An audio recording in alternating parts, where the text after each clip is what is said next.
Sometimes in life, you just gotta slide by your problems. On April 9th, 2022, come out to Caffeine Octane presents That Dude in Blue's Just Drifted. With a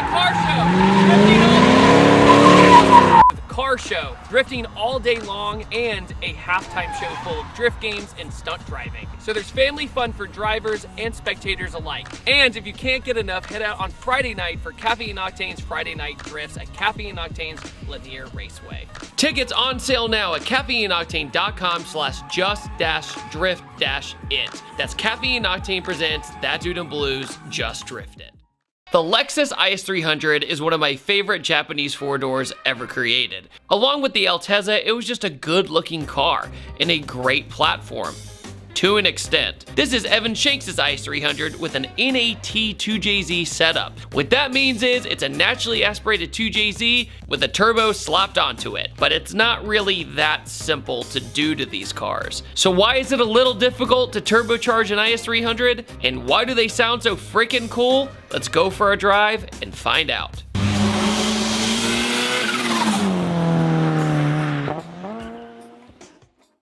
Before we get started with today's video, I just want to give a huge thanks to today's sponsor, Raycon. Raycon's everyday earbuds look, feel, and sound better than ever. With optimized gel tips for the perfect in-ear fit, these earbuds are so comfortable, and they will not budge. Trust me. I actually have these tiny ears, so a lot of the times it's hard for me to find earbuds that fit properly, but you get plenty of options in your packaging for that near perfect fit. And they offer 8 hours of playtime and a 32-hour battery life. And Raycons are priced just right. You get quality audio at half the price of other premium audio brands. So it's no wonder that the Raycon everyday earbuds have over 48,000 5-star reviews. And last year I flew over 120,000 miles. The Raycon earbuds were absolutely perfect for these long trips. And when they're in my ear, honestly, it doesn't really even feel like they're there. The cool thing is with these earbuds, even though they're wireless, I can shake my head all I want and they will not fall out. It's really comfortable knowing that you don't have to keep pushing the earbud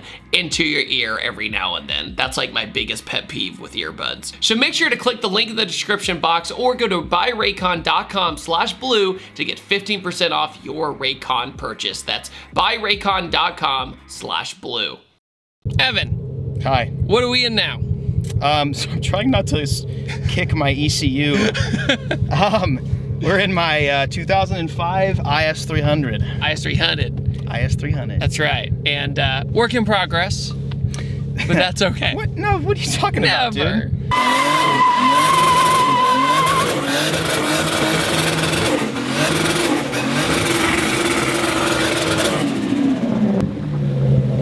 I'm sure your neighbors love you. I want to just make this clear. Evan was like, are you sure you want to drive it when it looks like this right now? I'm like, you know what? Yes, I do.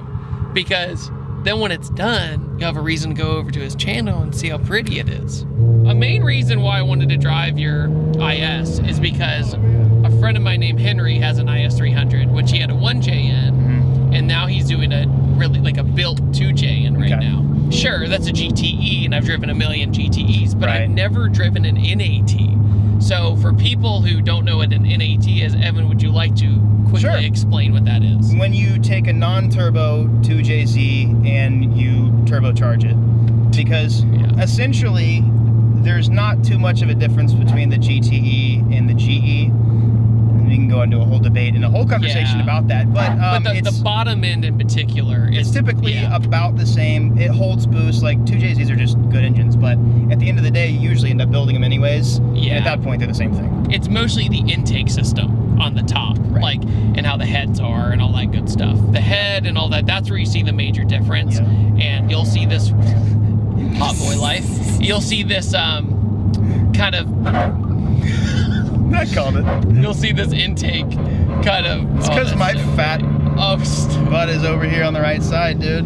I've never ridden on this side. Oh, really? I just heard like this. Oh yeah, it's a super like has a ton of personality with the NAT because it's a lot more induction noise that you can hear. The normal GTEs or VVTIs, it's like the motor. You hear the motor screaming and the turbo, but with this, it's a very unique sound that I can't really describe until you hear it.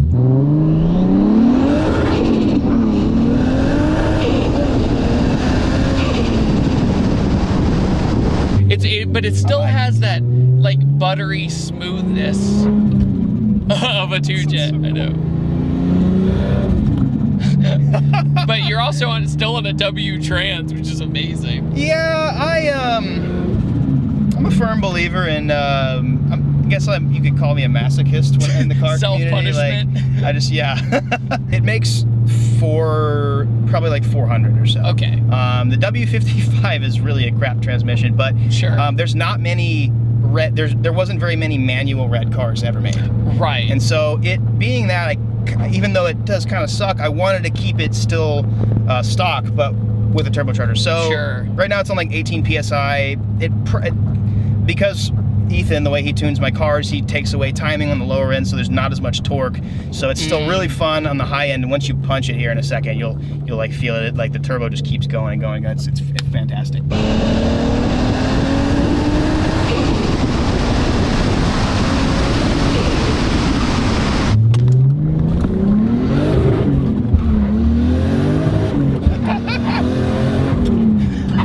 That's amazing. Oh my god.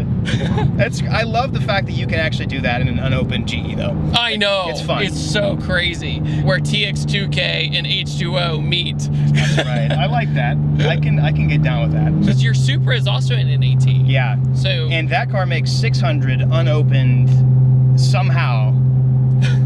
The 2J wizards, the spirits that live, the 2J spirits that are just out there blessing all the engines out there have really touched that car. What's really fun about this car too is, one, even though you still have some material you're putting back together and stuff, it's still super comfortable. Yeah. The IS is just a really comfortable car. Especially considering how low it is. I mean, it's not, I mean, it could obviously go lower or whatever, right. But it honestly feels not much further from stock. It's weird, so HKS hasn't made their body kits in 10 plus years. Yeah, forever. And the only kits that are left are a bunch of dudes that have hoarded them in their basement and right. want 10,000 for them these days. And so I'm not exactly sure how, but this guy from Russia, like, I don't know if he like has the rights to continue them. Right. Which I guess now from Russia, it's probably just as hard to get an actual kit I can't at this imagine point. But right this now. guy made the kit again, and so. And I'm a firm believer in like buying, like supporting the real stuff if it's still for sale. But like, dude, HKS doesn't give a damn. They don't make this anymore. They don't care. Also, I wanted to kind of quickly touch base about when you do turbo stuff or a GTE swap in the IS300, there's one thing that people overlook a lot, and that's the dual ECU kind of stuff. Yep. So you want to do a quick breakdown of why it's kind of hard to do boosted ISs? Yeah. So the main thing that you really run into the issue, and I don't know if you knew this, but you know where the ECU is in the engine bay?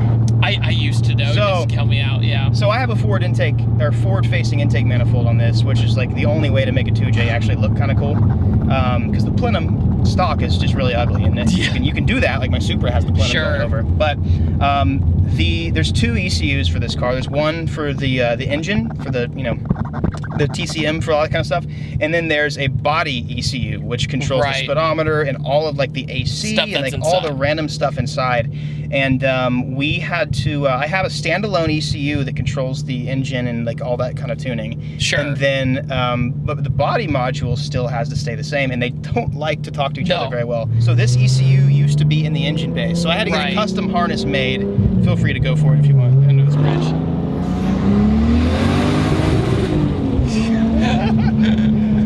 Oh my god, dude. When you specifically the Lexus cars, like a GS300 is a late model, you have to move that, or you have to get a harness extension that goes all the way back through the firewall and back, and so it's a lot harder. This car was supposed to actually be a budget boosted car.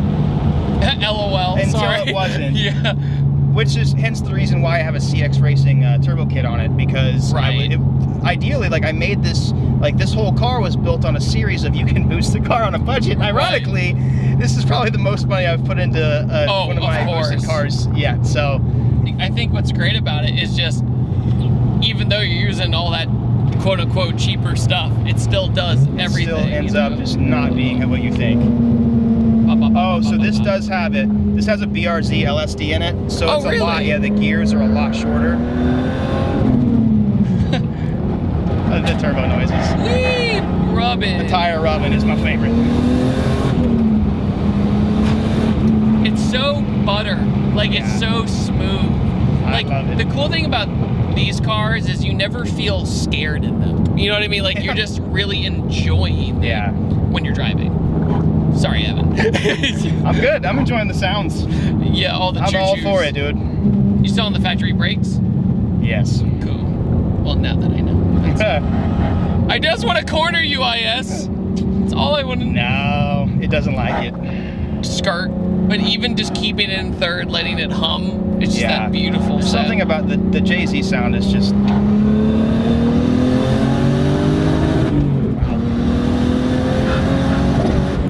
Oh, we hit a boost cut.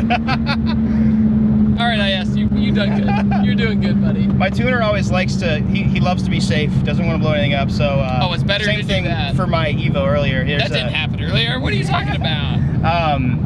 When it's colder outside, your turbo's a little more willing, so we probably just hit like 21 PSI right there. So. You're running E85 in this? Yes. Okay. Yeah, I think I run, because the gas station's so close to me that has E, everything, I either have Ignite, like my Supra has Ignite, or everything else is E85. Sure.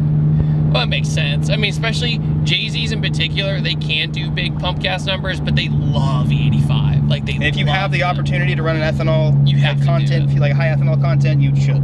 All right, build less, go. Let's go. Okay, so it's CX Racing Turbo Kit. Mostly, we had to fabricate everything. I have a guy that works for me that's fabricated we had to do stainless steel because of how tight everything is. He did a pie cut cold side. The whole thing is pie cuts. It's actually pretty cool, but there's some wires in the way because I need to tuck them away. You know, Lexus things. We did the CX Racing comes with a downpipe that actually somehow did work. Then we made a full custom exhaust back. I personally hate the sound of straight pipe JZs. Yeah. They need some kind of resonator muffler, and so we did a pretty light resonator and muffler on it, and and a downturn exhaust. The downturns are cool. Yeah, and so this exhaust not only points downward, is out of the way, it's not obnoxious, but you have that muffler. But each works fuel system, got an advanced clutch. I don't think we did a new flywheel or anything because it was factory manual. Oh, cool. BRZ LSD. That's a really unique thing. Yeah, I like that a lot. They're actually bolt right up. You just have to have to change the what do they call it? The things that the axles connect to. Oh yeah, but that makes sense. It's really easy. It's very simple. Makes gears shorter. It's awesome, and just a bunch of suspensions. Like actually a lot of suspension stuff. I probably have a longer suspension build list than anything. But then I have Heritage wheels, some stretchy boys, and I pulled the hell out of the fenders. And no paint. And no paint. Sick mod. That's coming next week. So. Sick mod. Sick. Just in time. Just in time for me to leave. That's always how it goes. I think that's about it though. So. Evan, how do people find your channel? How do we find my channel? My name is Evan Shanks. You can go to the search bar, Google, type in Evan Shanks. Bing, if that's still your thing. Bing. Ooh, gross. Well, there you go. Side note, thank you for letting me drive. Of course. Appreciate it. Upload on Tuesdays, Thursdays, and Sundays, and I'll see you guys next time. Goodbye. Sometimes in life, you just gotta slide by your problems. On April 9th, 2022, come out to Caffeine Octane presents That Dude in Blue's Just Drifted. With a car show, drifting all day long, and a halftime show full of drift games and stunt driving. So there's family fun for drivers and spectators alike. And if you can't get enough, head out on Friday night for Caffeine Octane's Friday Night Drifts at Caffeine Octane's Linear Raceway. Tickets on sale now at caffeineoctane.com/just-drift-it. That's Caffeine Octane presents That Dude in Blue's Just Drifted.